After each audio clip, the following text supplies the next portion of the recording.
All right. Good morning, ladies and gentlemen. This is J.R. Moore coming to you live from deep in the mountains of the Missouri Ozarks on Thursday, the 19th day of September, year of our Lord 2019. Welcome to the John Moore Show.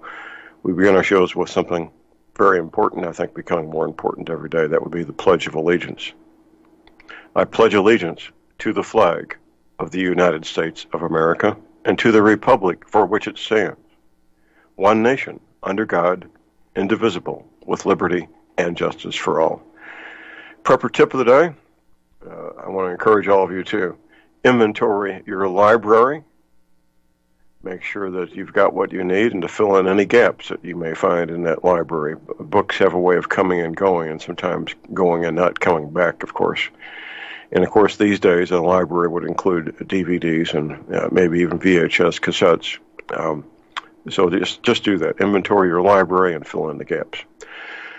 We're going to have open lines this first half hour. Bottom of the hour, we'll have Tom Berryhill with us, and all of hour two will be open lines also. I was disappointed to find out that my friend Dave Hodges was at Branson, and I didn't know it until after the fact. I would have gone there just to meet Dave. Dave and I have known each other for a number of years since he started broadcasting here in Republic Broadcasting. He's now on his own, of course. But Dave was at the GenSec conference in Branson over the weekend, and he posted a 5-minute video, audio recording of him talking about some of the men he met there, former intelligence officers, United States intelligence officers who told him that they were living in the Ozarks because they know what's coming.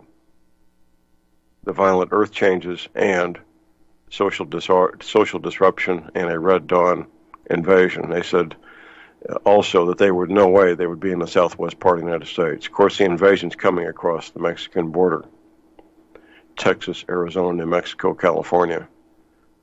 Invading into Texas is probably not the wisest thing, but I think they'll be doing it anyway with the all the resources they have. They have pre-positioned serious resources right across the border in Mexico. When I say resources, I mean heavy armor, men, tens of thousands of men, all the supplies and equipment that they need, of course, to wage war.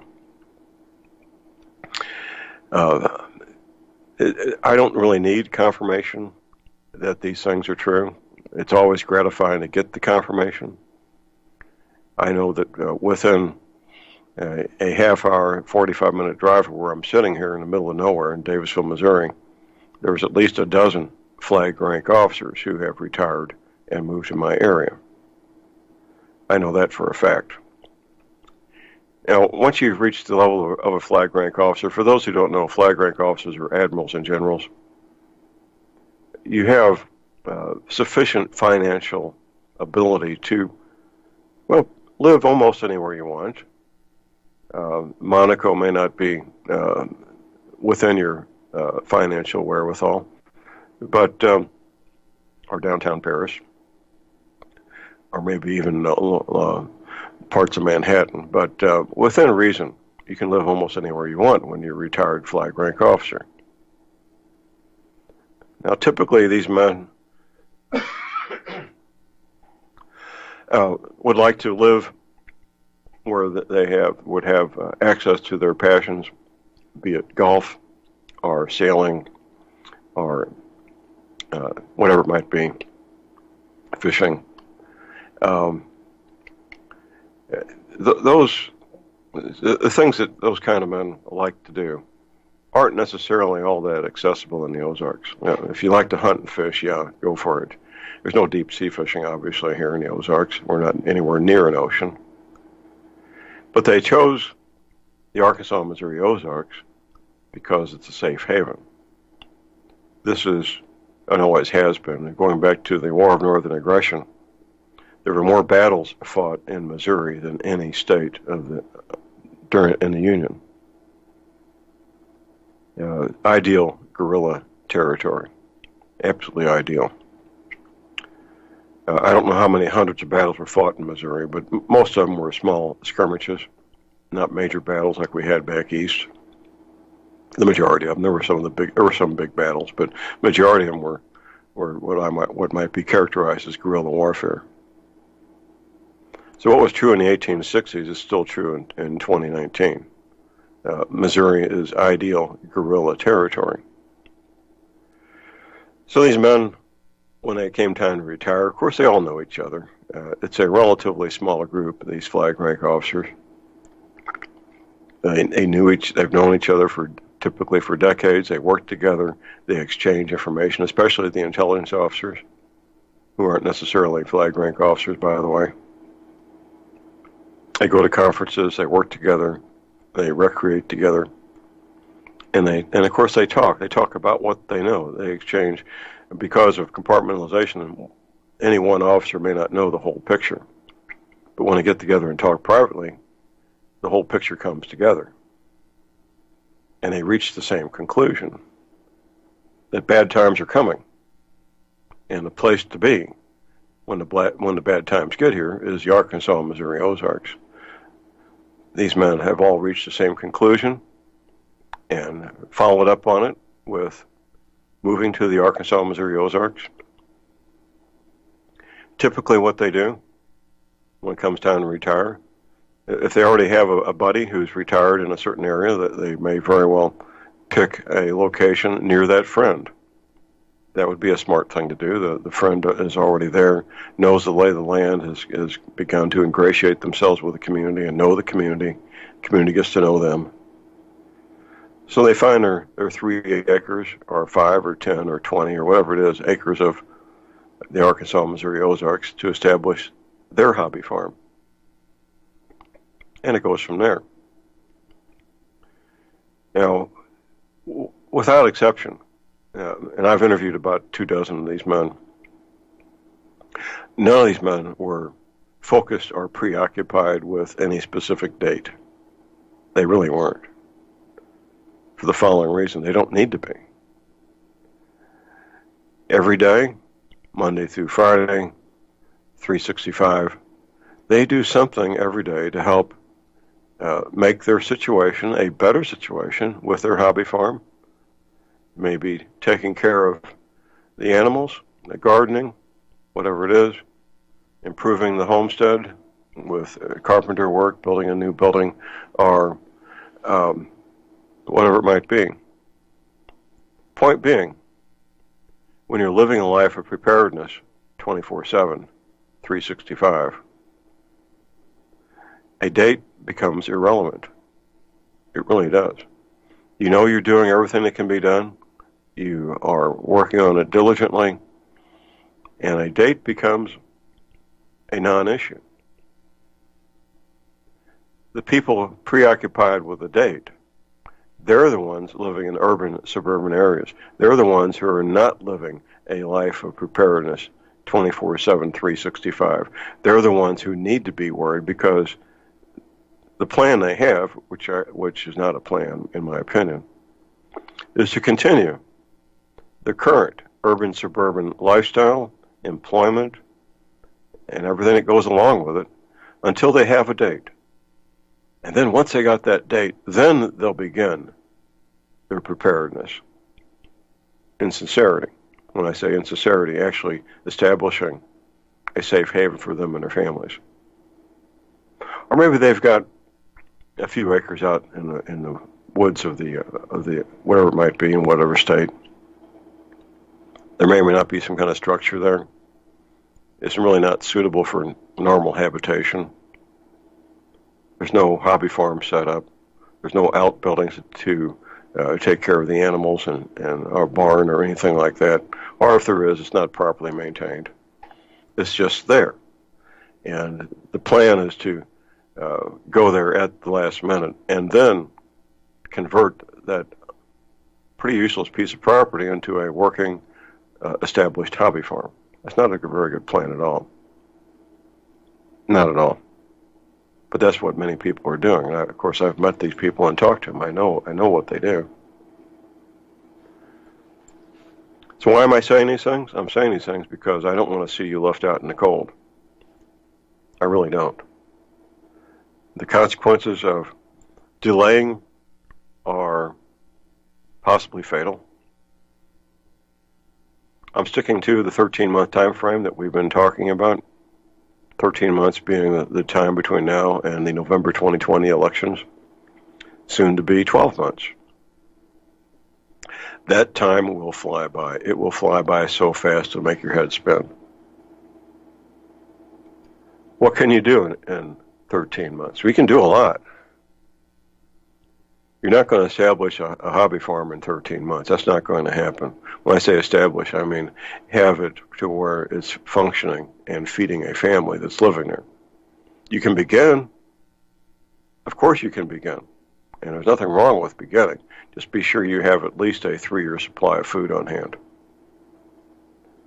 Why 3 years? Because it's going to take at least 3 years of hard, and I'm talking really hard manual labor and a lot of work to convert whatever it is you have into a working hobby farm, working to the point where it's meeting the nutritional needs of the people living there. I typically advise 2-year supply of food, but in the case of somebody starting out and establishing a new hobby farm, I'm going to say 3 years. Does that sound like a lot? Well, it is. For most people, it is. For most people, it's going to be an unattainable goal.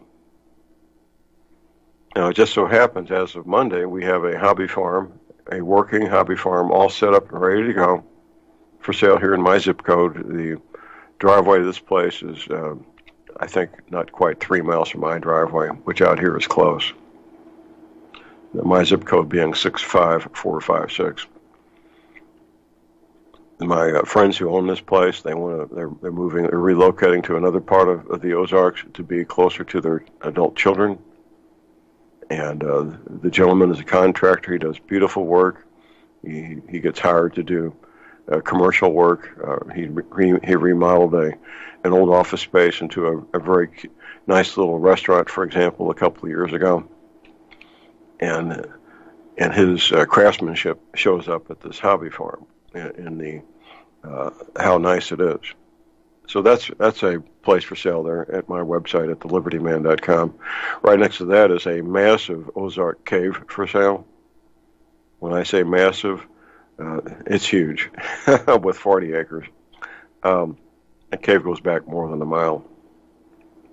It's a really big place. So I keep giving you a heads up here. A very tiny percentage will pay heed and move forward. Most of you won't. I understand that. And some have very valid reasons for not moving forward. Health-related issues, financial-related issues. And I don't doubt that for a moment. And my heart goes out to you that you find yourself in that circumstance. You may need to be really creative to achieve a goal of finding a safe haven. Whatever it takes, that's what you need to be doing. You need to be doing it yesterday.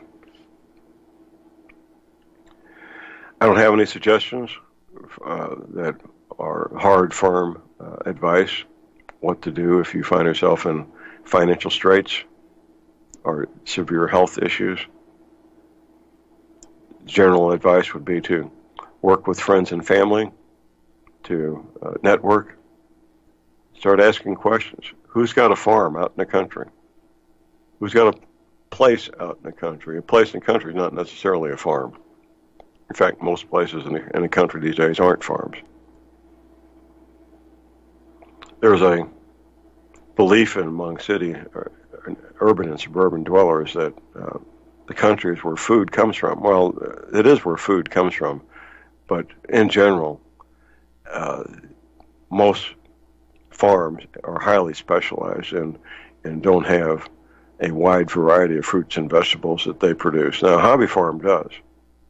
A hobby farm being a place where the nutritional needs, the people who live there are being met with fruits and vegetables, eggs, milk, meat, and so forth.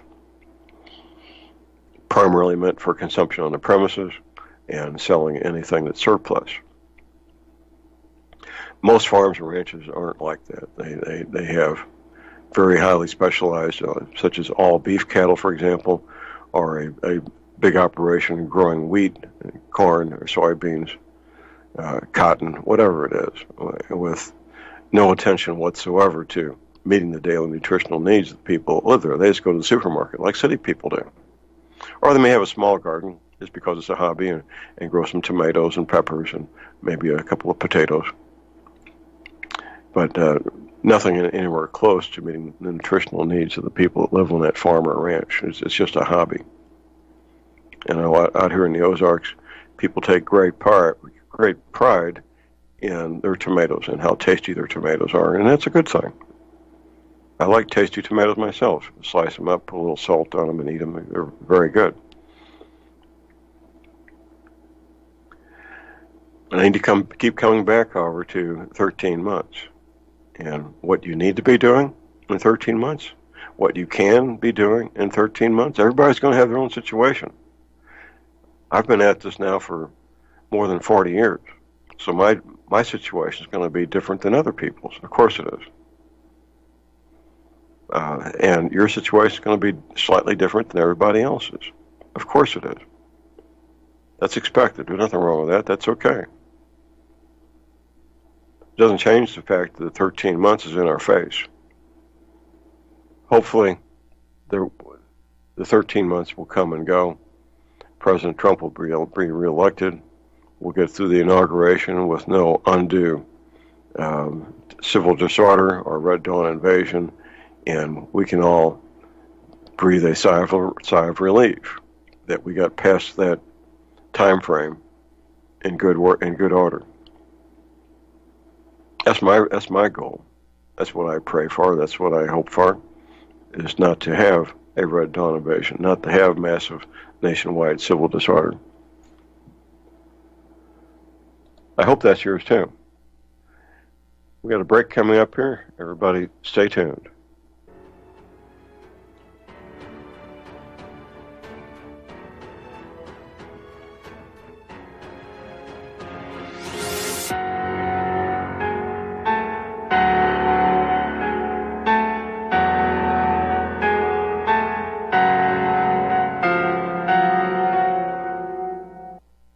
Public Broadcasting Network depends on listener support of our advertisers and of our sponsors. We'd like to especially thank all of you who have taken advantage of our fundraiser with FrontSight Bonus. Those who are now FrontSight members, please train as soon as possible for your sake and for that of our nation. And please consider sharing your training and what you've learned when you arrive home. Republic Broadcasting Network has to stop promoting this fundraiser on air and on the website in just a few days. Dr. Ignatius Piazza, president of FrontSight, made a gracious exception to his no media rule for us at Republic Broadcasting Network. Thank you, Dr. Piazza. And once you've been to FrontSight, feel free to call your favorite host and share your experience on the air. We can continue this fundraiser without media help, but it'll be totally up to the listeners to spread the information. Please call Dan Sutterfield in Missouri at 573-465-2356, 573-465-2356. That's 573-465-2356. As a listener of RBN, you're surely concerned about being informed and being ready for whatever may come. Please consider the following questionnaire as a soul-jarring wake-up call. If you answer no to more than 2 of these following questions, you probably aren't going to make it through any major disruption in our country. The questions were compiled by people that have been there. Are you really ready? Do you own your own firearm for the primary defense and protection of you and your loved ones? Have you ever been professionally trained to stand against life-threatening behavior? Have you ever practiced enough to fire 500 rounds during a 2 to 4 day time frame, day and night? Can you load, unload, fire, and clear a jam in total darkness? Have all the adults in your household been professionally trained? Are you, life and death, comfortable with your abilities with pistol, revolver, shotgun, and rifle? Are you aware that everything that you do to prepare for an emergency is a waste of time, money, and energy? If you haven't honed your abilities to their highest level to protect and keep what you have, do you have the repair parts that will most likely be needed for each of your firearm, and do you have the ability to install those parts?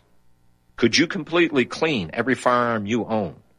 Are you aware that your body won't go where your mind hasn't been? In other words, without proper training, followed by regular practice, you probably will not win a gunfight.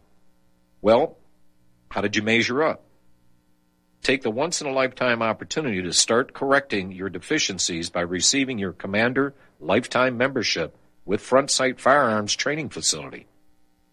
A one-time donation to RBN for $500 will give you a Commander Lifetime Membership at Front Sight as a tremendously huge thank you bonus. See details on RBN's webpage to make it happen. The clock is ticking. You had better be ready before it happens. And see how modifying your grocery shopping with the Co-Certified app can make a huge difference for your future. Right, we're back, ladies and gentlemen. We're back. J.R. Moore here on Thursday, the 19th of September. 13 months until the election. It seems like a long way away, but quite frankly, 13 months is not much time. What can you do in 13 months? Well, you need to find that safe haven. Whatever that is for you. It's going to be different things for different people. It's obviously not going to be in an urban, suburban area. A place some distance from an urban, suburban area with all the potable water that you need, a place to grow food, hopefully neighbors that are of like mind, as we say. You don't want to be in a retirement community or near a golf course. These people will just be victims is all they're going to be. Any kind of resort area, that would not be wise. Out here where I am, almost everybody's got a garden. Out here where I am, almost everybody, including men and women, boys and girls, know that hunting and fishing is God's gift to mankind. I'm not aware of any home in my area where there's not at least one firearm, typically 3 or more firearms at minimum. Minimum. You're going to want skills that will help you and help the group you're with.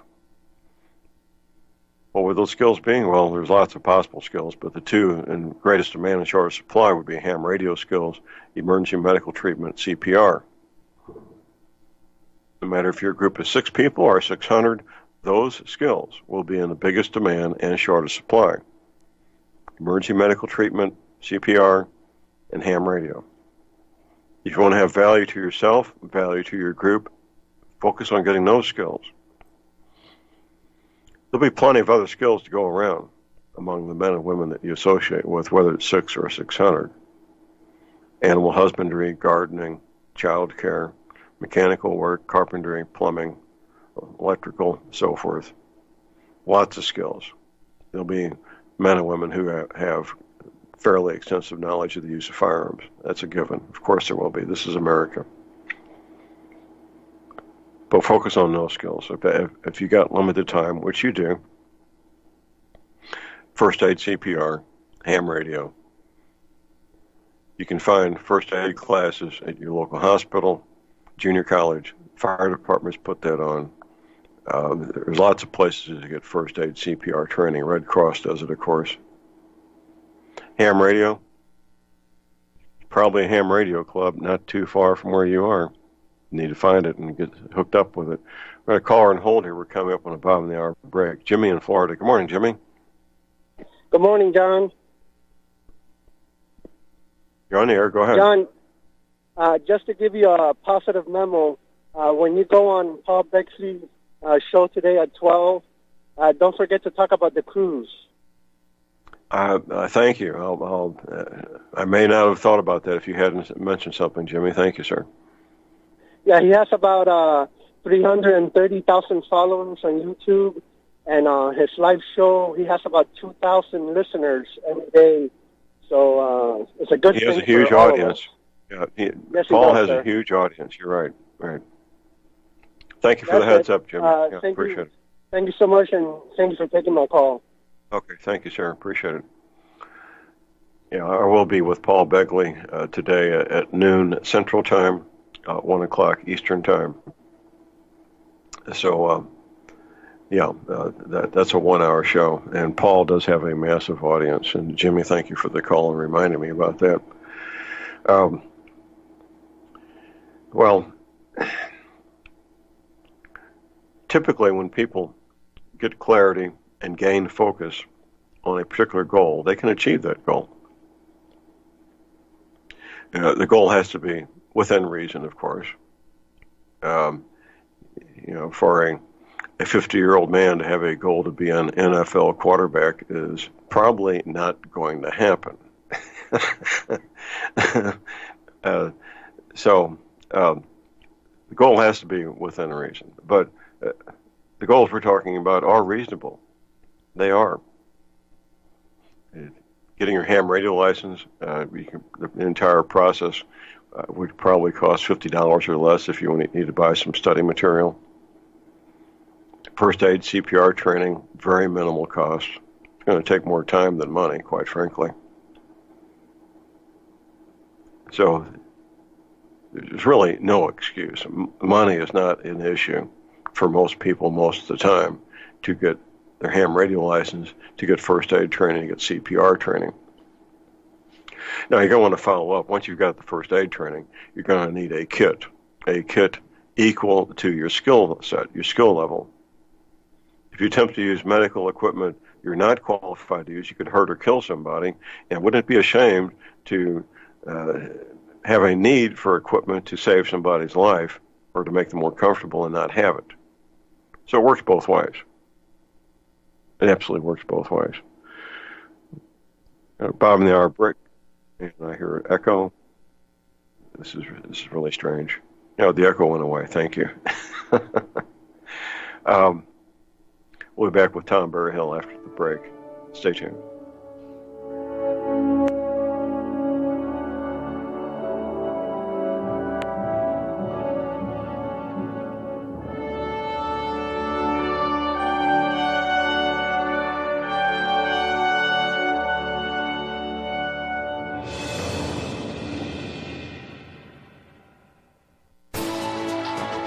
You are tuned in to the Republic Broadcasting Network.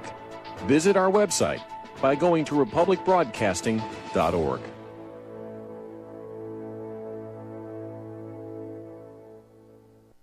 Ladies and gentlemen, J.R. Moore here. We have a special promotion going on at Republic Broadcasting. This is a fundraiser for Republic Broadcasting involving the energy cleaner. Mail me a postcard. My address is at my website at thelibertyman.com.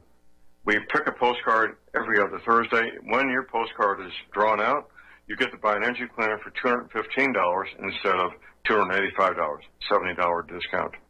$200 goes to Republic Broadcasting. You also get a 10% discount on my mattress pads.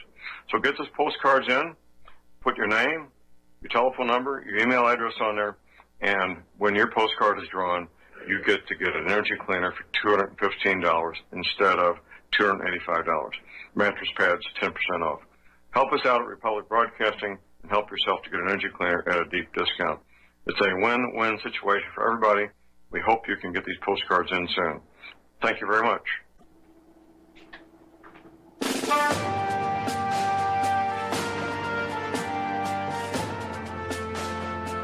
All right, we're back, ladies and gentlemen. We're back. J.R. Moore here on Thursday. It is Thursday, the 19th of September. Okay, looks like Tom is not with us, and if Tom comes on board here, we'll certainly be talking to Tom about our favorite product. That would be the energy cleaner, a marvelous healing device. All right, well, this 24 minutes we take every week has been a valuable 24 minutes to hundreds of people, many, many hundreds of people. We got the holiday season coming up here, Christmas. I know hundreds of you listening to me already have an energy cleaner. You got your life back. You sleep as good as a small child every night like I do. You wake up with either no pain at all or dramatically reduced pain.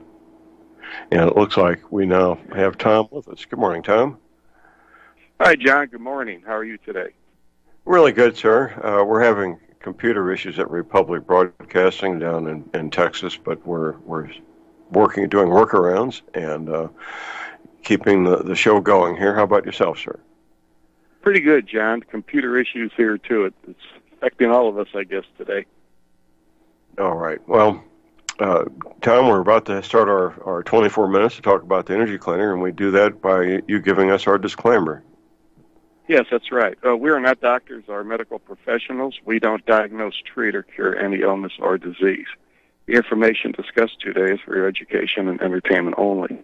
Medical condition requiring treatment, you should utilize the services of a medical doctor, chiropractor, or other competent practitioner. Absolutely. Well, Tom, we have the Christmas giving season coming up here where people like to give gifts to friends and relatives. What better gift than the gift of life, the gift to help people sleep as great as a small child every night like I do, the gift of helping people wake up pain-free in the morning like I do. This is a time people need to be thinking about that, isn't it, Tom? Well, I would agree with that, John. This is a good time to get an energy cleaner and help these people in your life, the people you love and your friends and neighbors, anybody that you care about that does have pain issues, sleep issues. The energy cleaner would help them immensely, and it would be a wonderful gift for a person. Of course, what happens a lot of times is somebody will loan their energy cleaner to somebody to try it out, and they never get it back. It wasn't intended to be a gift, but that happens a lot also, doesn't it? Well, I have a lot of experience with that, and over the years, that's what's happened. And the way I look at it, John, is it's somebody's getting some benefit from it, and it's helping somebody, and it's being passed around. And while we'd like to have it back, well, maybe it's best to keep out there in circulation helping people. So we just let it go. Absolutely. Absolutely. Well, I keep talking about 13 months until the November 2020 election, and that's more than enough time to get great results from the energy cleaner, have more energy, be pain-free, to do the things that need to be done during these next 13 months, which would be establishing a safe haven, getting everything prepped, possibly moving. Moving is not a fun thing to do for most people most of the time. If you're using an energy cleaner and you've got the energy and to do that, it'll make things go a lot smoother, won't it? Well, it really will. And, John, we talk about preparedness so much on your show, and that's a thing that we all focus on. Anybody that's interested in preparedness should really consider having that energy cleaner in their bug-out bag. Keep it handy. Use it. Get used to it. Use it on a daily basis, but have it ready to go on a moment's notice. Keep some spare batteries, perhaps, to take along with you, although it will run for a long time on a set of batteries. We always recommend that the batteries be changed at least on an annual basis just to prevent leakage from the batteries, which could happen in any electronic device. So other than that, it's ready to go, and it runs 24/7, and it could be one of the most important things you've done with your bug-out bag. Well, Tom, I'll be taking my energy cleaner with me on the Caribbean cruise that we're going on, leaving February 9th, returning the 16th. I'll be taking the energy cleaner, the travel pad. I'll use the travel pad energy cleaner on the road trip down there.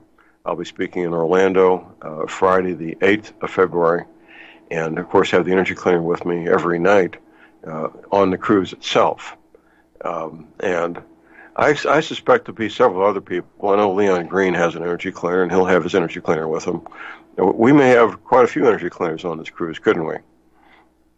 I would think so. A lot of your listeners have these, and they would most likely bring them along. I know for a fact that there are several units in use all the time on cruise ships. I don't know which cruise ships, but I was told by the customer that they set it up with the cruise director, and they use them and have introduced people to that technology. So I'll try to find out what cruise line that's on, but that's going on as we speak. And I've heard of people using them in airplanes, although I would be very reluctant to try to take that energy cleaner through any kind of a security check at an airport. I don't know what would become of that. Oh, I think it's probably doable. Especially if the batteries were out of it, they have different protocols to determine if there's anything explosive inside any particular object, and I think it would be okay, quite frankly. It may take another couple of minutes to spend there at the security checkpoint, but I think it would be okay. They deal with every kind of electronic device you can imagine coming through there routinely, and they have ways to detect explosives, and that's not going to be an issue with the energy cleaner, obviously. Or even with the batteries on it, I think it should still not be an issue. Maybe if you have to remove the cover and show them, they can X-ray it and see the batteries inside there, so it probably won't be an issue. I don't fly. I haven't flown commercial in years. I may be flying commercial later this year to visit my daughter, but I don't think it's too much of an issue. If you're a new listener and you never heard about this device called the energy cleaner, this is what it is. It's a healing device. About the size of a cigar box, takes 9 D as in Delta, 9 D cell batteries, no on-off switch, no gauges, no dials, simply one LED light that flashes alternately red or green, telling you two things. First of all, it's working. Second of all, it's changing polarity. And one place to plug in one wire. That's it. That's all there is to an energy cleaner. A black plastic box, as simple as could be. It puts out an electrostatic healing signal. This signal goes to every cell in your body, flushing out toxins, bringing in fresh nutrition. That's how it works on mitigating pain. That's how it helps you sleep like a small child every night, like I do. And it works. That's the bottom line. It works. Now, if you're a doubting Thomas, and I encourage you to be a doubting Thomas, I offer a 90-day money-back guarantee. I'm doing everything I can to make it easy for people, to make it a good experience, to make it a safe experience, safe because you're not risking anything when you buy an energy cleaner. Now, a lot of people, Tom, they initially buy an energy cleaner and they make their own aluminum pad first. They want to see if this thing works before they spend the extra money for a pad.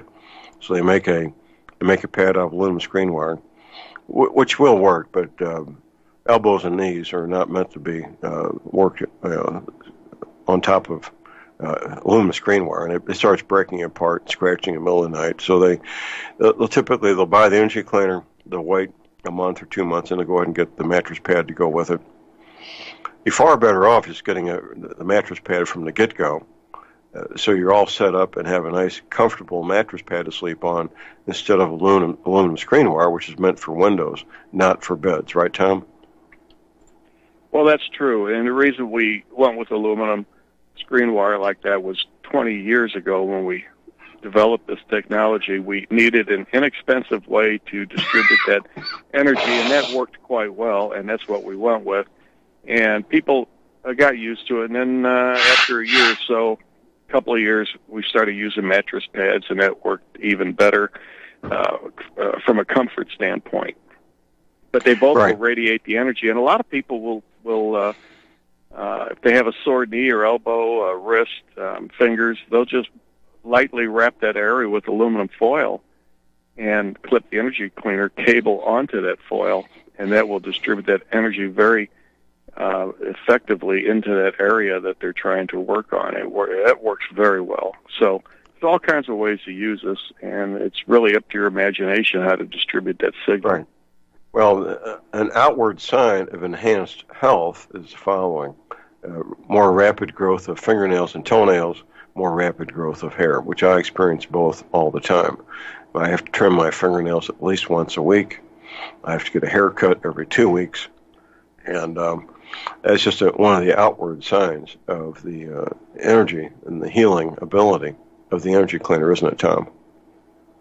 Yeah, that's very true, and that same type of comment has been made many hundreds of times.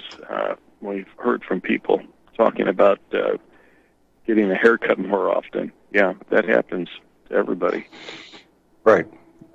Well, like I said, that's an outward sign. What's going on inside your body is just simply marvelous.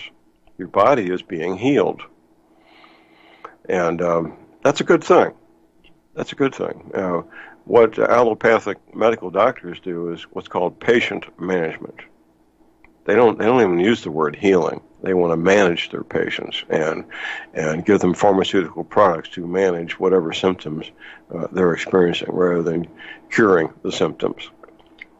Well, the energy cleaner we don't do patient management here with the energy cleaner. What we do is help people get healed. And We got a track record now of 20 years of helping people all over the planet. We sometimes joke about not having shipped any of these to the Antarctic. I recently met somebody who has a relative who's a Air Force pilot, and I hope to be interviewing this Air Force pilot because I have a high level of certainty that this Air Force pilot is making trips to the Antarctic. Different topic. The Energy Cleaner will help you, ladies and gentlemen. That's the bottom line. If you have issues with arthritis pain, Energy Cleaner will help. The wife of a friend of mine died from arthritis, Tom. I didn't know that arthritis could be so severe that it can kill you, but apparently it can. I was not aware of that. The Energy Cleaner will help either completely mitigate the pain or partly mitigate the pain, depending on how bad it is. If you're not sleeping at night like a small child, the Energy Cleaner will help you get that kind of sleep, because when you sleep is when you heal, right, Tom? That's exactly true, John. And what the Energy Cleaner is doing is any pharmaceutical product you are taking, it's allowing that to more effectively be distributed throughout your body so that every cell takes in that product and can expel the toxins. And the Energy Cleaner will also help your liver and your kidneys to function properly and expel these toxins and clean your body. And that's really what we're doing. It's that simple. It is that simple. It's counterintuitive. Here I am, a homicide detective. Tom, you're an electrical engineer, giving people advice on their health and well-being. But that's what we're doing. The homicide detective is giving you advice. The electrical engineer is giving you advice. And our advice is based on knowledge and experience, personal experience. And it's your choice to accept our knowledge and move forward or not. Typically, people think about this. They ponder it for anywhere from a month to up to a year before they finally bite the bullet. And then they get the Energy Cleaner, and a week later they're thinking, why did I waste a year of my life before I got this thing? Right, Tom?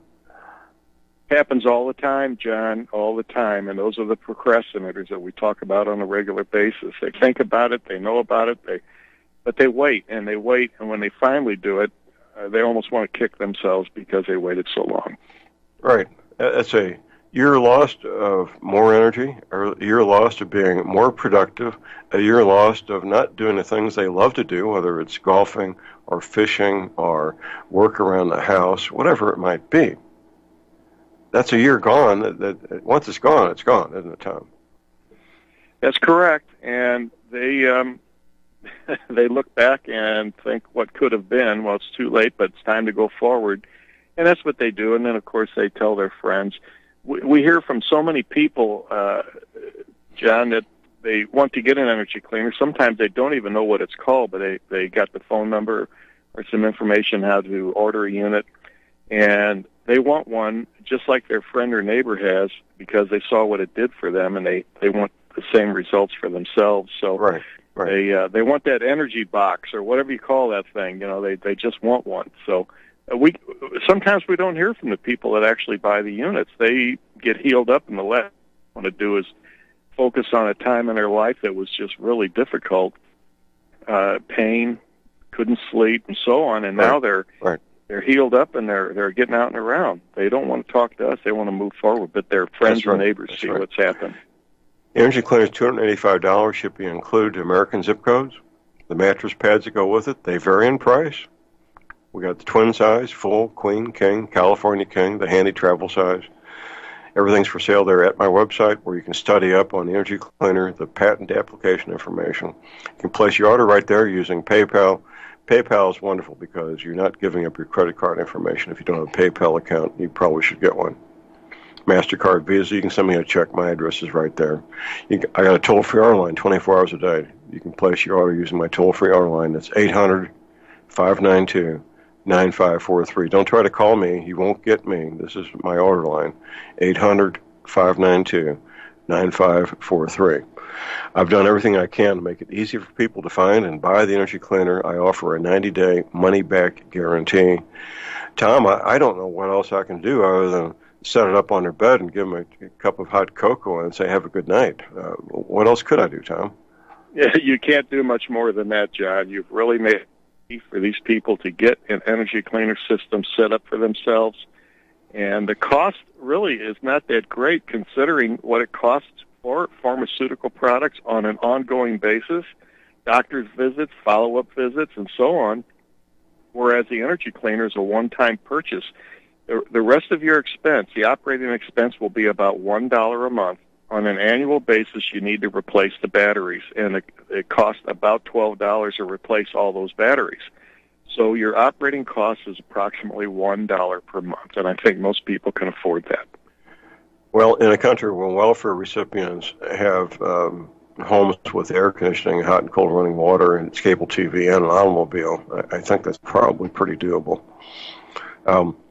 So yes, everybody can do this. Now, I've had listeners who had to save up for 2 or 3 months because they got other obligations, and I understand that. If that's what you need to do, then do it. Now, if we have, we have our last break here. Stay tuned. We'll be right back.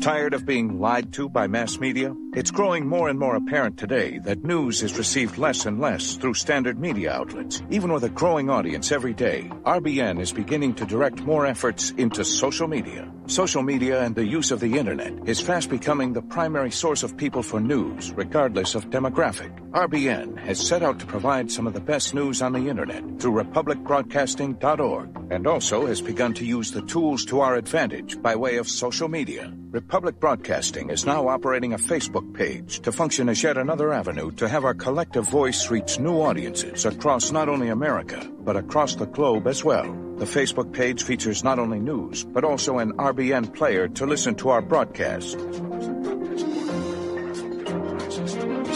Get involved by visiting facebook.com/Republic Broadcasting and liking our page and share it with your friends and family, because you can handle the truth.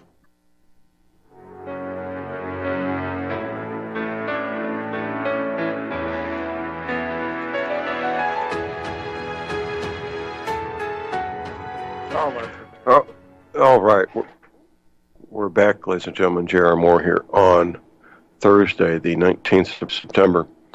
Tom, I keep encouraging people to establish a hobby farm, and that's where the energy cleaner comes in also. If you're serious about a hobby farm, I would just go ahead and get a second energy cleaner to go in the greenhouse or out in the garden and help the fruits and vegetables become larger and more plentiful to have a better harvest, right, Tom? Very true, John, and a great application for the energy cleaner. If somebody does set up a hobby farm and they want some vegetable production year-round for their own consumption, just set up a small greenhouse and use that energy cleaner to energize a grid of chicken wire that's suspended over the plants. And I think they'll be amazed at how much faster they grow. Seedlings will sprout in half the time. The production of vegetables will be greatly increased. And I think that would interest anybody that's looking for a source of food in trying times. It would be a great addition to any hobby farm. It's real simple to do. It is. People can spend literally many thousands of dollars getting a productive garden going, especially if you have a greenhouse. And with what's coming at us, I think a greenhouse would be a really wise investment, quite frankly. And the energy cleaner would be a small investment, considering the production increased production you get from that greenhouse. A very wise, very smart thing to do, right, Tom?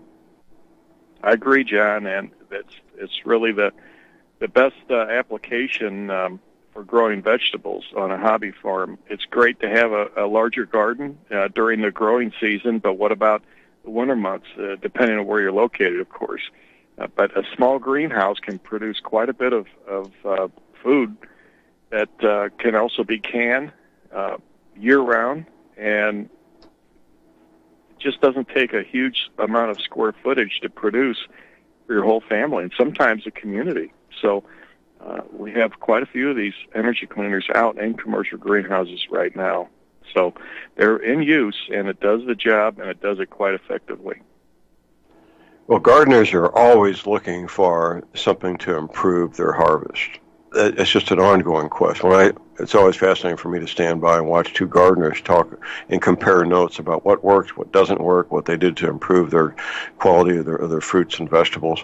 And this is certainly a way to enhance the productivity, isn't it? It really is, and it's so simple to do, John. Just that chicken wire grid suspended over the plants. The energy cleaner cable can be clipped onto that chicken wire at any point. It doesn't have to be in the middle or the one corner. It's anywhere that's convenient, and then that spreads out the signal over the entire plant growing area. If you have a hydroponic greenhouse, you can simply stretch a stainless steel welding wire. It's very inexpensive. Stainless steel welding wire available at farm supply stores. Stretch that out in the media beds that the plants grow in, and connect all the wires together at one point, clip the energy cleaner cable onto that, and that will energize each one of those plant beds. And as those nutrients flow through to feed the plants, they also make that media that they grow in moist, and that conducts the electricity and distributes that energy cleaner signal to every plant that's growing in a hydroponic greenhouse. They're very simple to set up. This is very simple and very effective, and that's what people need to know. Tom, thank you, sir. We'll have you back tomorrow morning. Talk about communication. Thank you, John. Top of the hour break. Back to open line. All right, we're back, ladies and gentlemen. J.R. Moore here on Thursday, the 19th of September. Prep tip of the day, I want to encourage all of you to inventory your library, which of course includes DVDs and VHS tapes. Make sure that you fill in any gaps. You want to be particularly focused on the day-to-day things that you'll need at your retreat, at your safe haven. Learning the skills of the 19th century,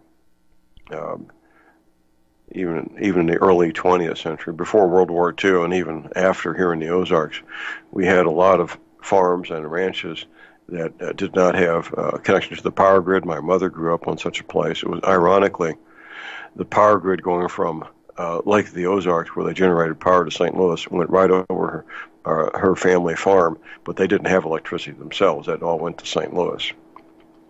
So that's your prep tip of the day, is to check out that library, inventory it, and make sure you fill in the gaps. We'll talk a little bit about tactical advantages. Tactical advantage. Now, what's a tactical advantage? That's either knowledge or equipment that gives you an edge over your enemy. Let's talk about hearing, for example. We all hear about how dogs have hearing that's far better than human beings do, and they do. Dogs have excellent hearing. There's a way, however, to get the same hearing that a dog has, and it's pretty simple. It doesn't cost much money. Electronic earmuffs. There's a couple of different ways to do this. The ones we use for training, when I do my concealed carry training, they're the full-size electronic earmuffs that cover up your entire ear, and they allow you to hear normal conversation. When there's gunfire, they shut down and stop the noise from hurting your ears. Plus, if you turn them up, you can hear things that you would never, ever hear otherwise. Now, during the Ferguson riots, I was in St. Louis protecting my mother-in-law's home, and my mother-in-law, who was there, of course. There were people arrested within half a mile of her home, a half mile east, a half mile west. So it was a bona fide concern. I had my electronic earmuffs with me. I wanted to be able to, when the criminals were moving up the street, causing damage and hurting people, I wanted to be able to hear what they were saying to each other. That's why I had my electronic earmuffs with me. Now, there was another type of equipment, very similar, but far smaller. Now, typically they're called sound amplifiers. Because of the FDA, they can't call them hearing aids because that would put them under the guidelines of the FDA. Sound amplifiers. Now, these look like the older hearing aids. They're just slightly bigger than what most people are getting these days. They have a earpiece that fits inside the ear canal, and then the beige-colored battery holder amplifier, fits behind the ear. There's two kinds of these. There's the entry level, which typically, I don't know what, last time I looked, they're around $10. They just amplify the sound, and that's a good thing. For about twice that, for about $20 or $30, you can get the noise canceling ones, which are superior, of course. That's the ones you want. That will amplify all the sounds, plus shut down when there's really loud noise, such as gunfire. That would be a smart thing, wouldn't it? Now, there's an upgrade from these things, of course, and that's the handheld devices with a parabolic microphone that you can point in the direction where you want to hear whatever sound is coming, and of course earmuffs to go over your ears.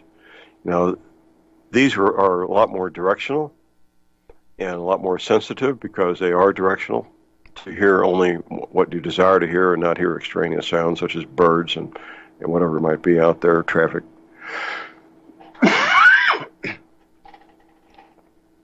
Now, that's a tactical advantage. Talk a little bit about body armor. Modern body armor, there's several. There's level 1, level 2, level 3. Level 1 is typically what police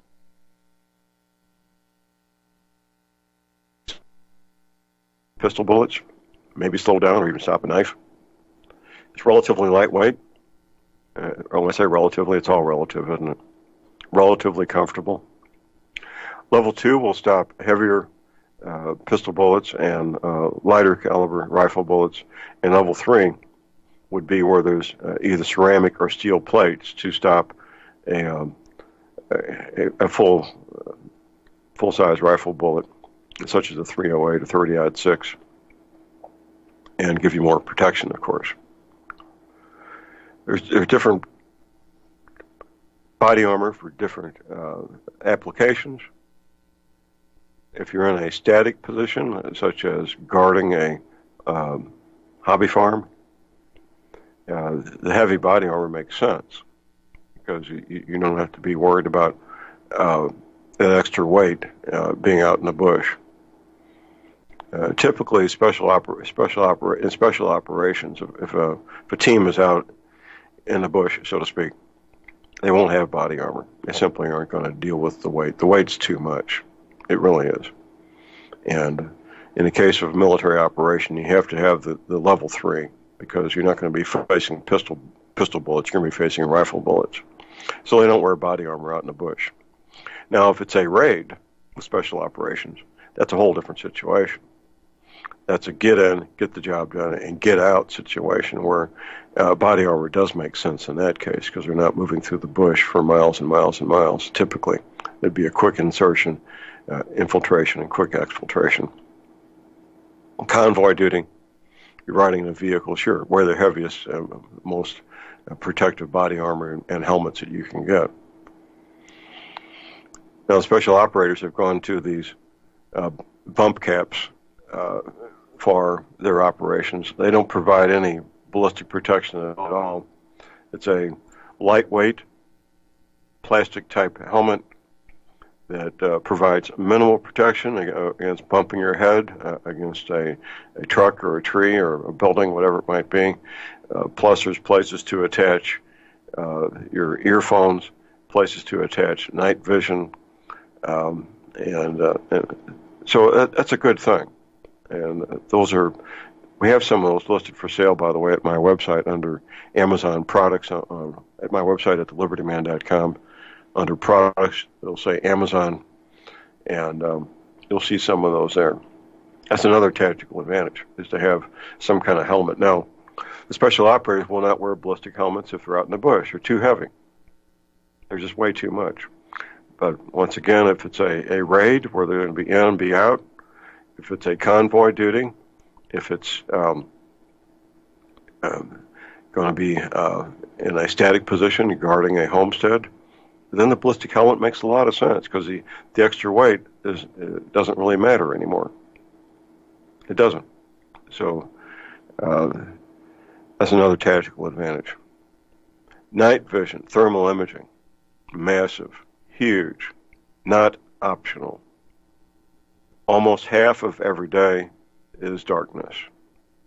Anybody who wants to hurt you, if they have any tactical knowledge or any tactical training at all, they're going to hit you at night. They're not going to hit you in broad daylight. They're going to hit you at night. Will they have thermal imaging and night vision themselves? Maybe. Maybe not. Can't make assumptions.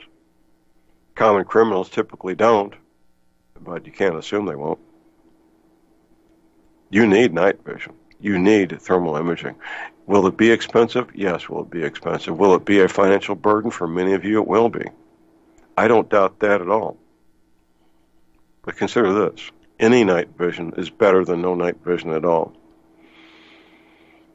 These days, you can get fairly decent night vision, comparable to what we used in Vietnam in terms of how good it is, but typically about 1/3 the size and 1/3 the weight, for less than $1,000.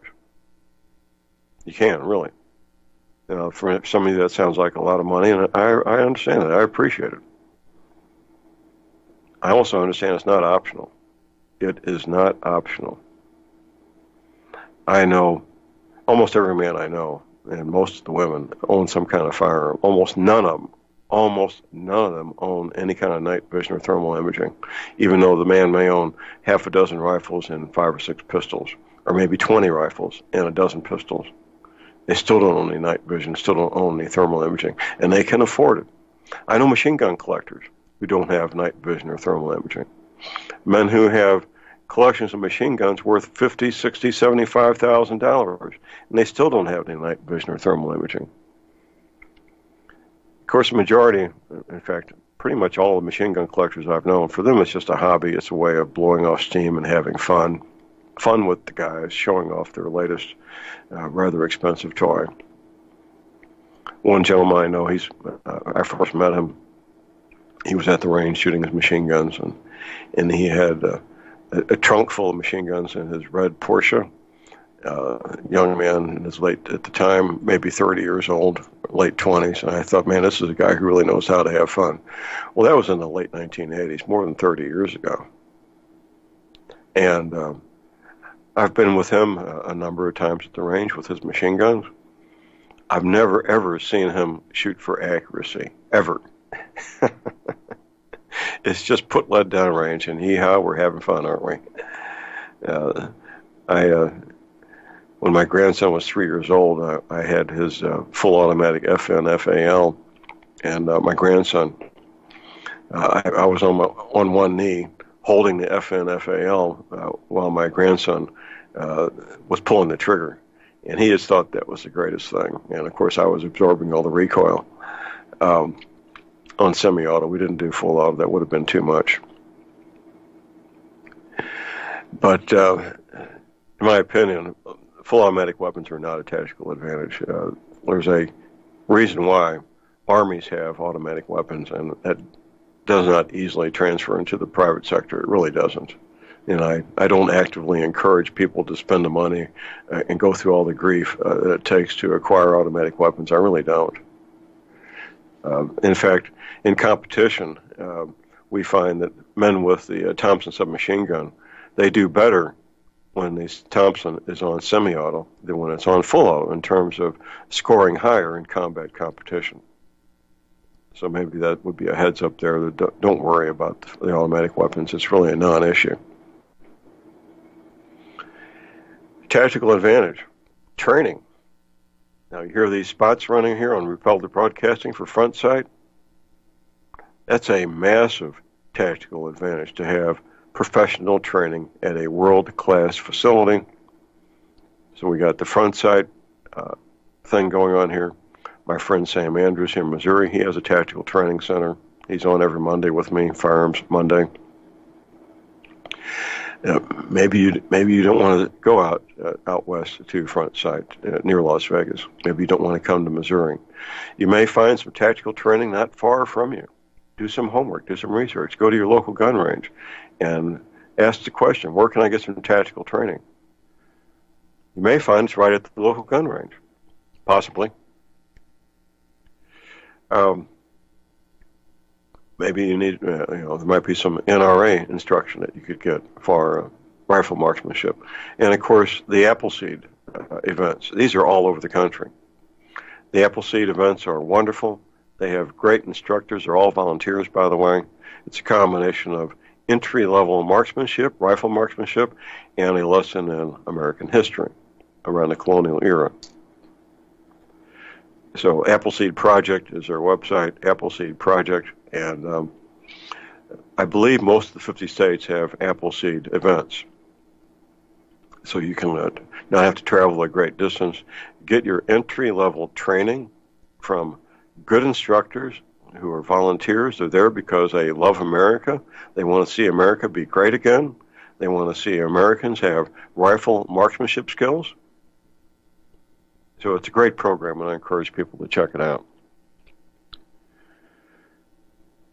Little things can be a huge tactical advantage. I took delivery earlier this week of 200 feet of climbing rope used for climbing and rappelling. My current ropes are only 120 feet long that I've had for many, many years.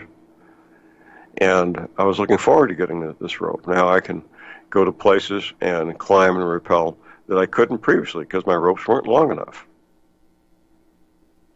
So getting the skill of rock climbing and rappelling will build confidence. I recall when I my first training exercise with the 12th group as a new intelligence NCO with the A-team I was with, we went out to a training area, and they wanted to see John Moore rappel off a rocky,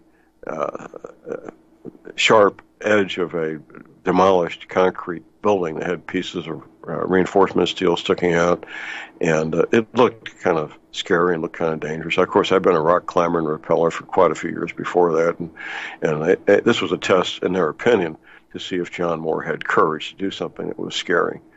And, of course, for me, it was a piece of cake, and I enjoyed it and wanted to do it again. And that satisfied their curiosity, whether I had courage to do something that was scary and dangerous. Because that's important. On an A-team, it's not optional. All the members of the A-team have to be ready and willing to do scary, dangerous things. At least scary and dangerous to the normal person. But what other people find scary and dangerous, I find fun. How about that?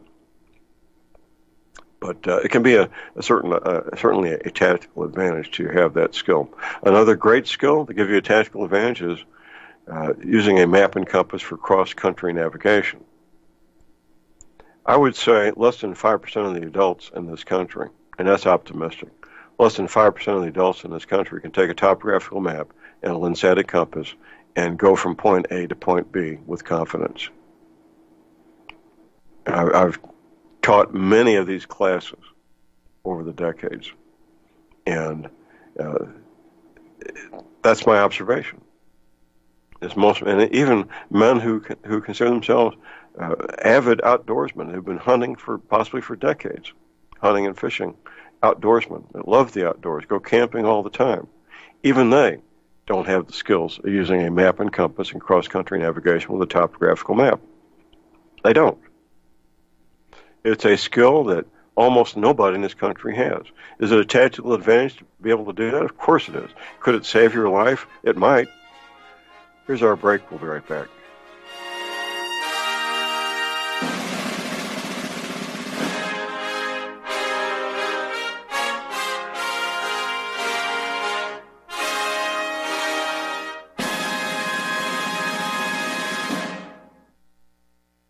Folks, we're living in a world the likes of which we've never perceived any clearer than we do now. The plan for global governance has been in the works for generations and would have likely been achieved by now but for the fact that the globalists left open their Achilles heel. With all their tools, Federal Reserve System, fiat currency, no child left behind, and then Common Core education introduced to our schools to dumb us down, vaccines, pharmaceuticals to lobotomize us, GMO foods, insertion of compromised or bought and paid for politicians, judges, mainstream media propaganda, all pieced together like a puzzle designed to ultimately bring the world under submission. But with all their strategy, they forgot one thing: knowledge. And knowledge is power. With knowledge, their bombardment is nullified. Folks, with that, as brilliant and knowledgeable as you've become, among the wisest audience of any radio audience in the world, and you are, I want you to take a moment to reflect and ask yourself, how much of that knowledge did I obtain from Republic Broadcasting Network? How high has my consciousness been raised since I've been a listener? How fast am I now able to discriminate truth from fake news by being a Republic Broadcasting listener?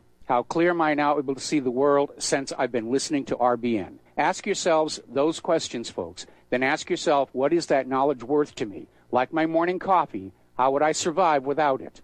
A voice of truth in a sea of lies. Do we not all need to make sure it survives? Like public broadcasting, we are now finding we can only survive with listener support. Censorship, advertisers being attacked, truth itself being attacked. It's the only way through this. We at Republic Broadcasting humbly ask you to become a supporter. Look at your budget and make a determination of what Republic Broadcasting is worth to you and what you can afford on a monthly basis. Go to republicbroadcasting.org and pledge $20, $30, $40, $50, if possible, $100 a month or more if it's affordable. Click the donate button and become a regular monthly donor. Assure both us and yourself that Republic Broadcasting truth will continue to flow like that morning coffee. The network thanks you. It's happening, ladies and gentlemen. We here at RBN are working with Front Sight Firearms Training Institute to bring our audience the best in combat, tactical, and defensive firearms training. Whether you're a private citizen who is new to firearms or you have a concealed weapon permit and want a level of training that surpasses what you've received from your local gun range, Front Sight provides priceless education and skills taught by seasoned law enforcement, military, and private citizen instructors to levels that far exceed law enforcement and military standard. With nearly 1 million responsible citizens trained from every town, city, and state from across the United States, Front Sight has bolstered the Patriot movement to a whole new level. Contact Dan Sutterfield by phone at 573-762-2356 or 573-465-2356 or shoot him an email at domedan, DOMEDAN, at hotmail.com. This is a limited time opportunity. Don't miss it.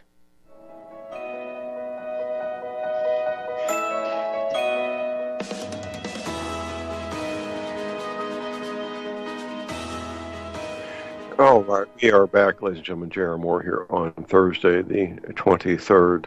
Excuse me, it's 9:23. On Thursday, the 19th of September.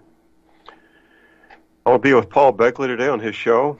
That will be at 1 o'clock Eastern, 1 p.m. Eastern, noon Central. We'll be talking about the geopolitical matters. It'll be a lot of fun. Pastor Paul Beckley. I don't have his contact information, but Pastor Paul Begley, you can probably find it pretty quick on the internet. We're going on a cruise, R&R for you folks out there. It will be a fun cruise. It will be a romantic cruise. It will be educational. Leon Green will be with us. We'll have people of like mind. Probably most everybody's going to have an energy cleaner with them. I suspect that will be the case. I'll certainly have my energy cleaner with me. Valentine's Day falls right in the middle of the cruise. There's 20 restaurants on this ship. This is a luxury resort on the ocean. That's what this is, a luxury resort on the ocean. Royal Caribbean Cruise Lines, Harmony of the Seas, the name of the ship.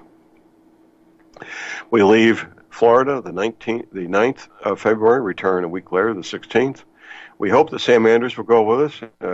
His wife won't know her schedule until it's going to be a week or two away, a couple of weeks. Once she gets her schedule, she's going to see if she can, her and Sam can come with us. All the details there at my website at thelibertyman.com. If you do not have internet access, you would like our cruise director, Betsy Murphy, to send you a nice full-color brochure, give Betsy Murphy a telephone call. Here's her number, 636-530-9502. I say it again, 636-530-9502. When I was first assigned to Special Forces, I was at Fort Bragg, North Carolina. I was with the Continental Intelligence Command, and I was hoping to get reassigned to an outfit similar to what I was in Vietnam, psychological operations. It didn't turn out that way. The Army had different ideas for me, and I found myself with a 6th Special Forces group at G2 Intelligence, and I called up my dad. My dad, of course, being a World War II veteran, the South Pacific, Okinawa, all that mess. He said, he called me Johnny. He said, Johnny, you need to get yourself out of there. And I said, well, Dad, I think I'll check it out and see how it is. So I I reported for duty the first day of April Fool's Day, 1969, and I finished up my tour of duty with the U.S. Army Special Forces.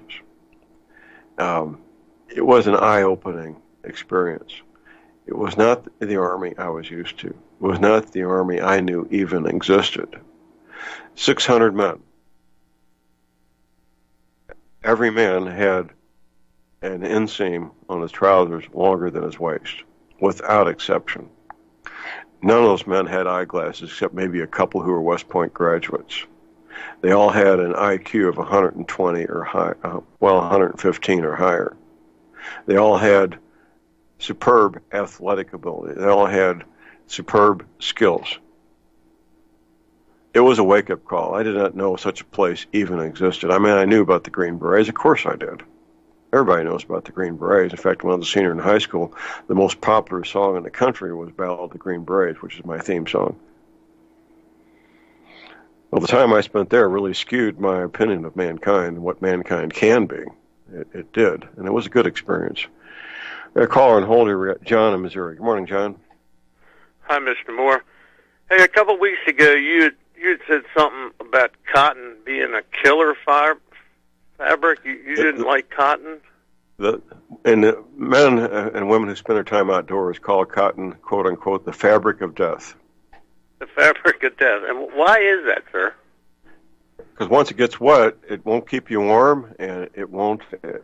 You just get cold and stay cold. That's why.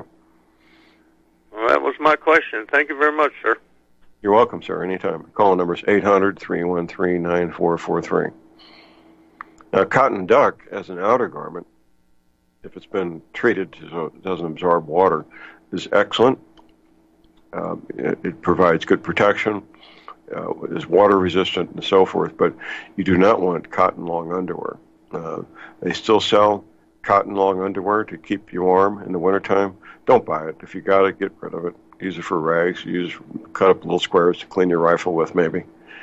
But you really don't want cotton for anything serious, like for socks. I wouldn't wear cotton socks anymore for any reason. I wear merino wool socks, winter and summer. Doesn't matter if it's 10 below zero or 110 degrees. I have merino wool socks on my feet. It may sound counterintuitive to wear wool socks when it's 100 degrees, but until you try it, you don't know, do you? You really don't. I used to wear cotton socks in the summertime, and I had wet, cold, clammy feet all summer long. And there's health issues that come along with that. There really are. You're really setting yourself up for issues with your feet that you don't need. Getting back to the Special Forces. That short time there from April until January the following year was marvelous. I worked with men who were dedicated to their duty, dedicated to their country, almost all of whom, like myself, were Vietnam vets, almost all of whom knew the Vietnam War was wrong, was not a war we needed to be in, on one hand. On the other, they stayed in the Army because they had families and mortgage obligations and so forth, and they kept hanging in there. We're bottom of the hour break. We'll be right back.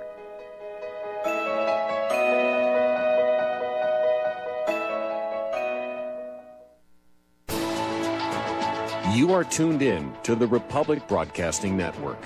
Visit our website by going to republicbroadcasting.org.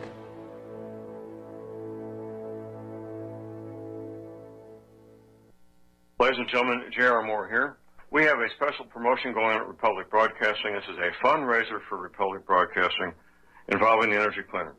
Mail me a postcard. My address is at my website at thelibertyman.com. We pick a postcard every other Thursday. When your postcard is drawn out, you get to buy an energy cleaner for $215 instead of $285, $70 discount. $200 goes to Republic Broadcasting. You also get a 10% discount on my mattress pads. So get those postcards in, put your name, your telephone number, your email address on there, and when your postcard is drawn, you get to get an energy cleaner for $215 instead of $285. Mattress pads, 10% off. Help us out at Republic Broadcasting and help yourself to get an energy cleaner at a deep discount.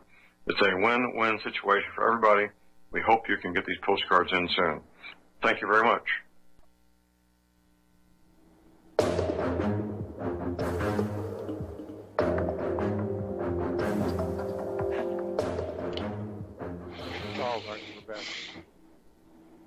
Okay, we're back, ladies and gentlemen. J.R. Moore here on Thursday, the 19th of September.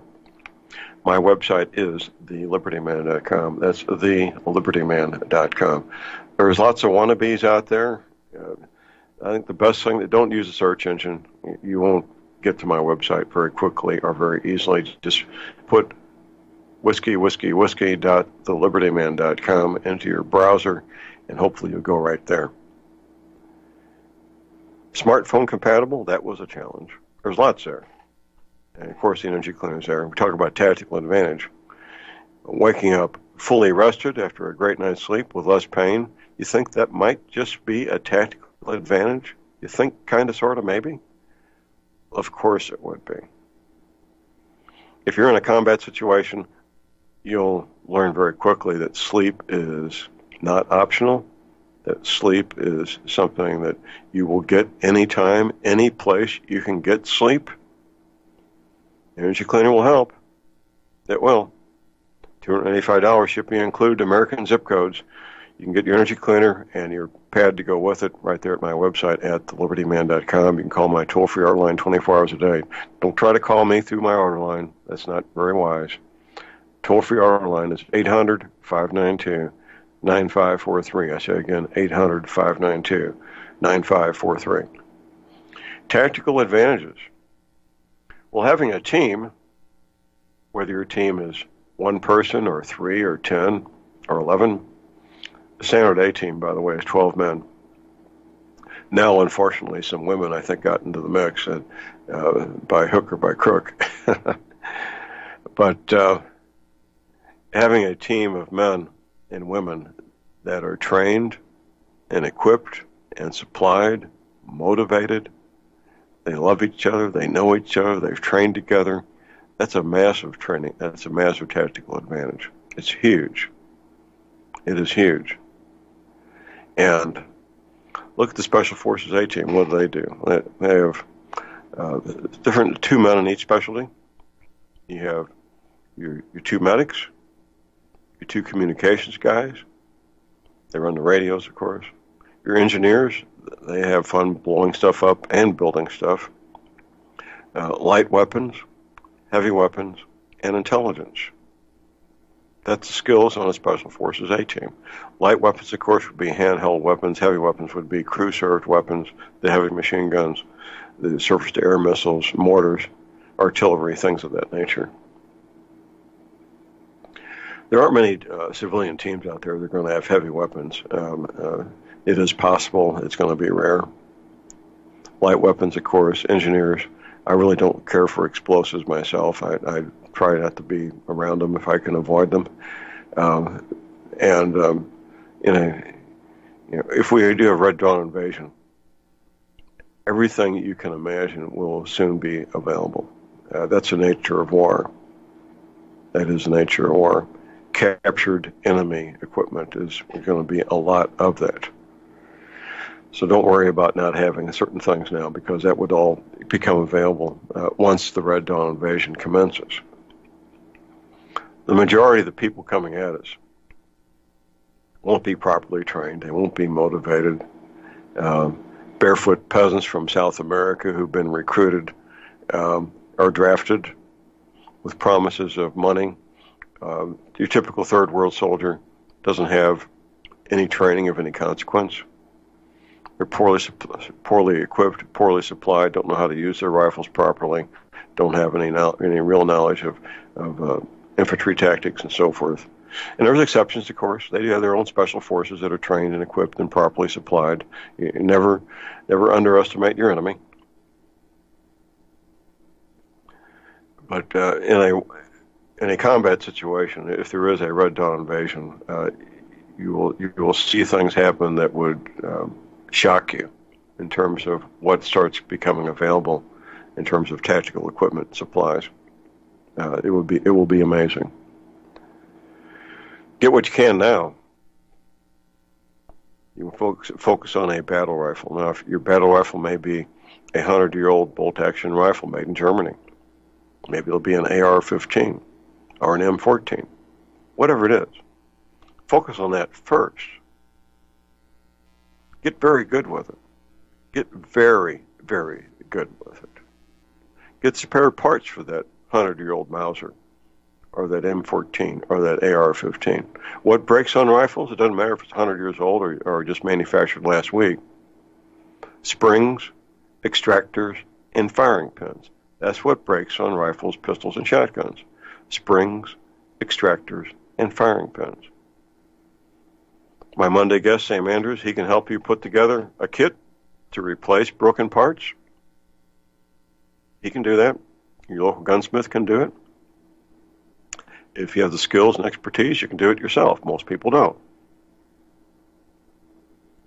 As I mentioned earlier, every home in the Ozarks, almost every home, there's exceptions. I would say 95% of the homes in the Ozarks are some kind of firearm. But on one hand, on the other, almost none of those homes have spare parts for any of those firearms. Almost none of them. That's extremely rare. Very extremely rare. Pretty much non-existent. These men that have rifles, shotguns, pistols that take magazines, almost none of them have more than one spare magazine, if even that. Almost none of them. Ammunition. These average deer hunters out here, they may have a great deer rifle. Typically, they have less than 40 rounds of ammunition. Your typical rifle cartridge box has 20 rounds. They'll have one full unopened box and one partial box that they use. They may shoot 3 or 4 rounds a year, maybe 2 or 3 rounds to do a sight-in at the beginning of deer season and 1 round to shoot their deer. So a box of ammunition will last 4 or 5 years. They'll empty that, they'll buy the second box and start working on that one extra box. That's typical.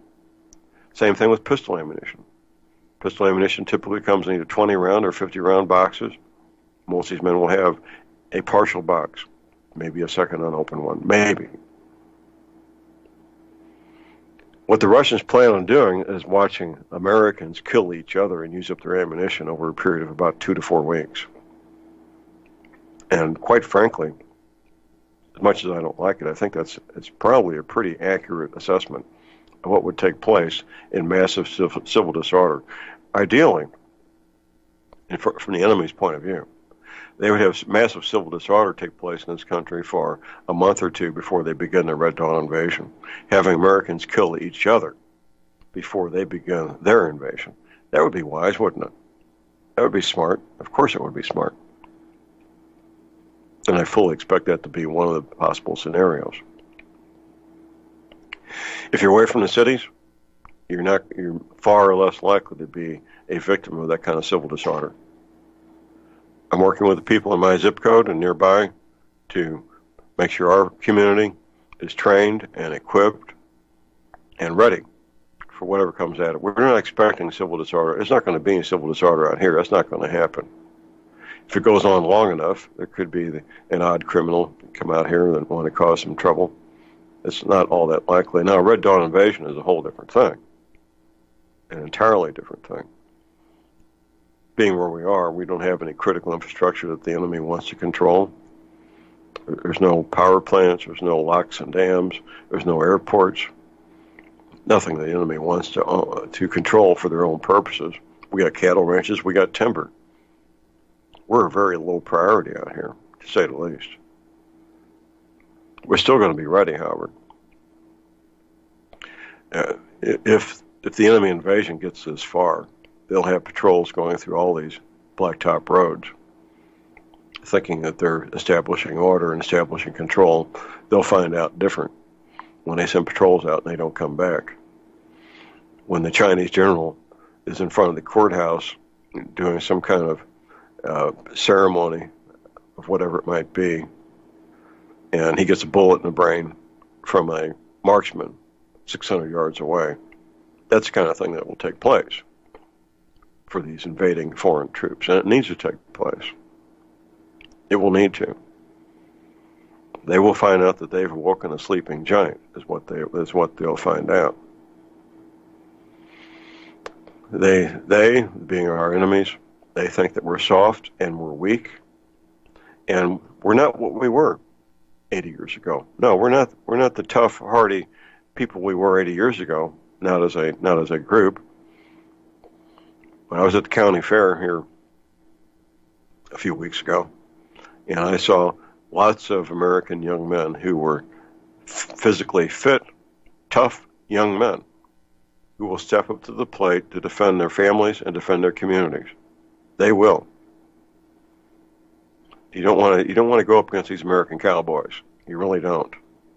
These American farmers, these American ranchers. They're smart, they're tough, they have skills, and they will do whatever it takes to protect their community and their families from an invading force. I know that. I know these men. I go to the chiefs meeting every 2 months. The police chiefs, the fire chiefs, the paramedic chiefs, the sheriff. I know these guys on a first-name basis. You know, they may be volunteer firemen, but they all have a rifle at home. Every one of them. Without exception, every one of them has a rifle at home, and they know how to use it. Will they have only 40 rounds of ammo? Possibly. But they'll take the enemy's weapon and ammunition. Of course they will. And they'll share it.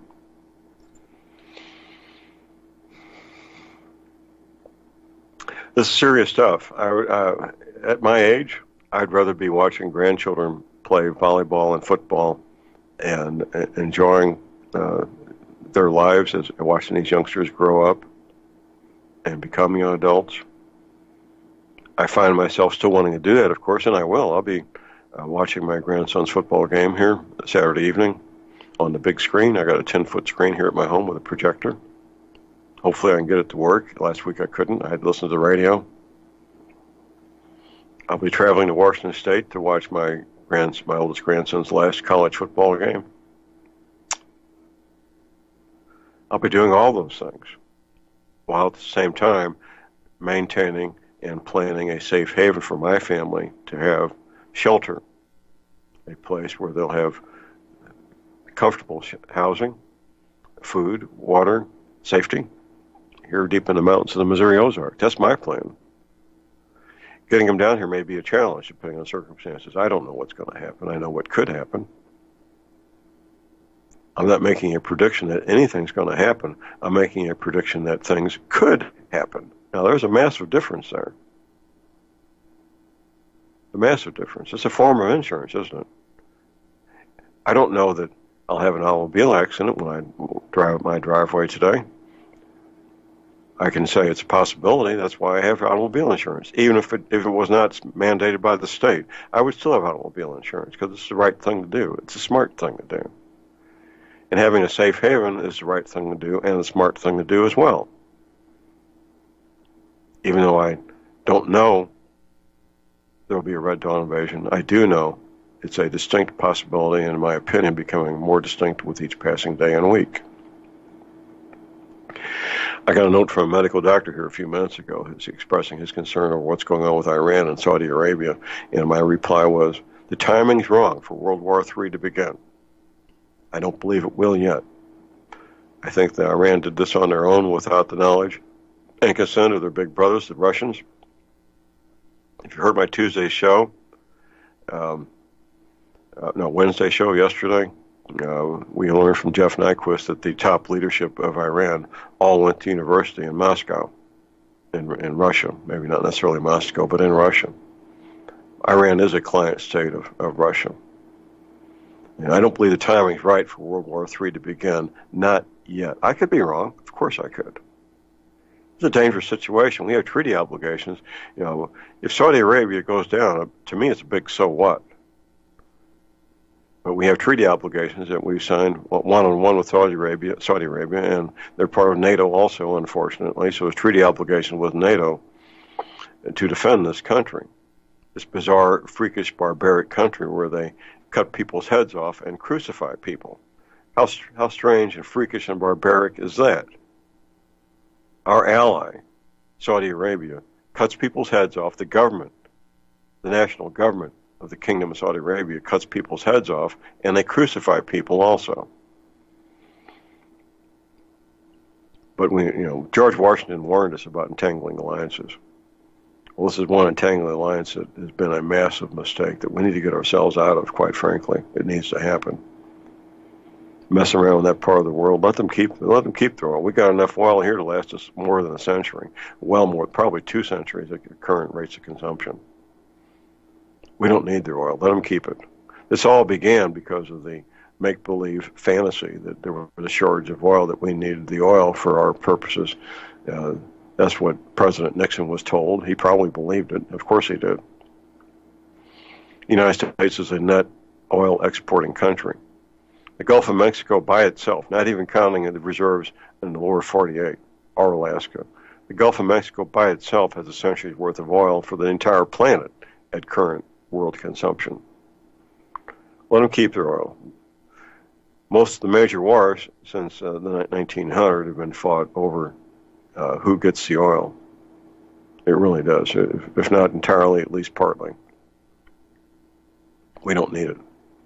But we're stuck with these treaty obligations. And President Trump knows these things. He's a very bright guy. I think now that Bolton's gone, he's probably getting some good advice. And he knows that it's not, we do not need another war in the Middle East. We really don't.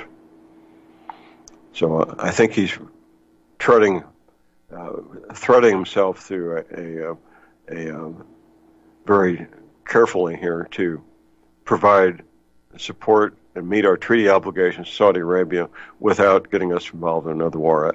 I believe, I hope, I pray that that's his goal, is to meet treaty obligations without putting American lives in harm's way. That's what needs to happen, other than getting ourselves out of these entangling alliances. I'll be talking to Dave Hodges later this week. Dave and I have talked many, many times privately. I've been on his radio show. He's been on mine. I'll be interested in debriefing him on what he was told by the former intelligence officers down there in Branson, Missouri over the weekend. Getting whatever details I can get. And, of course, I'll let you in on what I find out. I'll be getting briefings myself from private sources over the next couple of weeks, which I'll share as much as I can with all of you. More details, more information. When I first got involved in military intelligence at the tender age of 19 years old, it was a wake-up call for me. Here's our last break. Stay tuned. We'll be right back.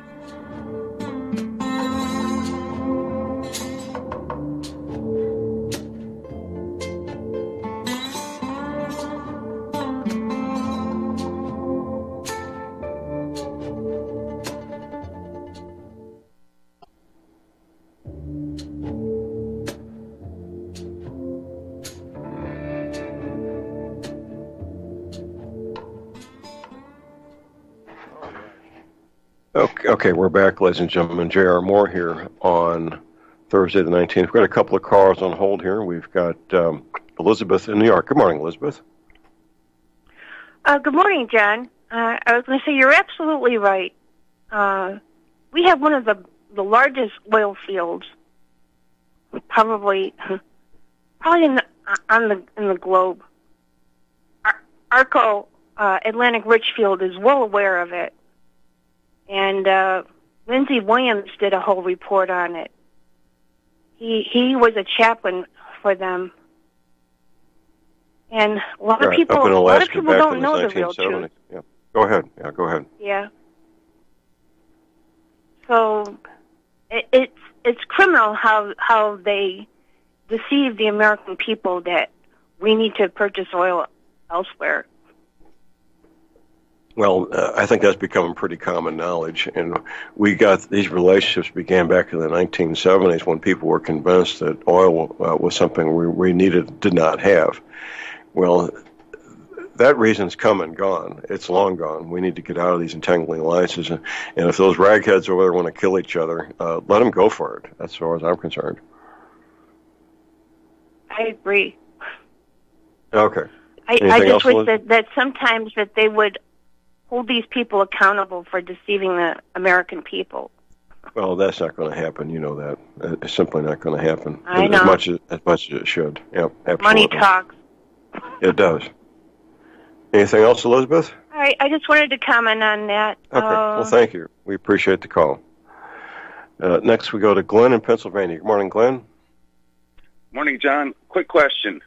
How many grandsons do you have who are in college and playing football? One. Okay, now see, I'm having trouble with that because it seems to me that it was just a few months ago when you were talking about him getting his scholarship. Well, time flies when you're having fun, Glenn. I guess it must, because it seems like I live in a time warp. I'm like, I don't know. He was just talking about him getting that scholarship a few months ago or something, you know. Well, that's why I keep saying there's 13 months between now and the 2020 election. It will fly by. You just made my point for me, Glenn. Thank you very much. You're welcome. Take care. That's all I really had. Okay, thank you, sir. The one grandson, he's a senior in college. He's been a football player for 12 years, 22 years old, soon to be 23. And we're very proud of him. He's doing quite well.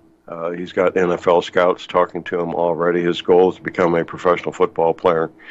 And he's just really having a great time living his dream. The other grandson has just turned 13. He's a football player also, with a lot of potential. His twin sister is a volleyball player, and the whole family is just doing superbly. And my daughter has done a great job being a great mom to these youngsters, and her husband, my son-in-law, is a great guy, a great father for these youngsters as well. Okay, we're almost out of time here. Tomorrow, we'll have Tom Berryhill, the first hour, talking about emergency survival communications. Second hour, we'll have my friend, my personal physician, Dr. Lynn Wilbert, talking about health-related matters. And we'll be wrapping up the week. Looking forward to the last week of the month next week. Soon to be 12 months before the November election 2020. Glenn, thank you for the call. You made my point for me. Time flies by so fast. It just gets away from you. And that's it, ladies and gentlemen. Get your medical supplies, your energy cleaner, your essential oils now while you can. Your firearms, ammunition. Never ever give up your guns. Please do a fun, safe, productive day. And God bless America.